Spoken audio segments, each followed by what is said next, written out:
नमस्कार मित्रांनो, ध्रुवी ज्योतिषमध्ये आपल्या सर्वांचं स्वागत आहे. मित्रांनो, पुन्हा एकदा आपण आलोय आपल्या ध्रुवी ज्योतिषमध्ये नवीन एक अंक ज्योतिषचा विषय घेऊन. तुमच्या घराचा जो काही नंबर आहे तो नंबर कशा प्रकारे तुम्ही घेता हे खूप महत्त्वाचं असतं. त्या घरात तुम्ही राहताना तुमच्यावर त्या घराचे रिझल्ट कसे पडतात. तुमच्या घराचा फ्लॅटचा नंबर जर 4 असेल, 7 असेल किंवा 8 असेल तर ह्या ठराविक नंबरसाठी काही वेगळ्या रेमेडीज करायला लागतात.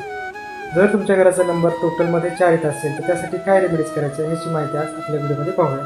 मित्रांनो, तुमच्या घराचा नंबर 103 आहे, 301 आहे, 4 आहे, 22 आहे तर त्याची टोटल 4 होते.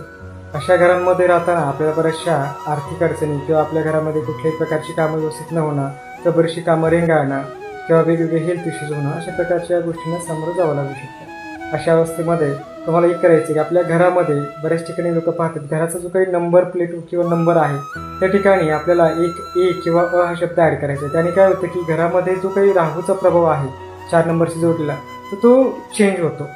त्या ठिकाणी एक शब्द ॲड केल्याने ती जी एनर्जी आहे ती चेंज व्हायला मदत होते.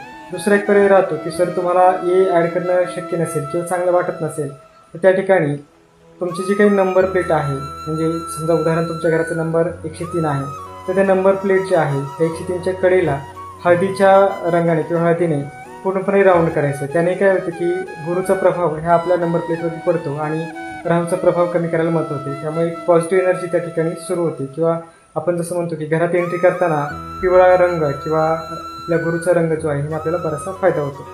त्या व्यतिरिक्त काही ठिकाणी लोक असं करतात की ज्या ठिकाणी राहूचा प्रभाव आहे तो कमी करण्यासाठी घोड्याची नाळ ही दरवाज्यावरती ठोकतात. आता प्रत्येकाचा अनुभव किंवा करण्याची पद्धत वेगवेगळी असू शकते.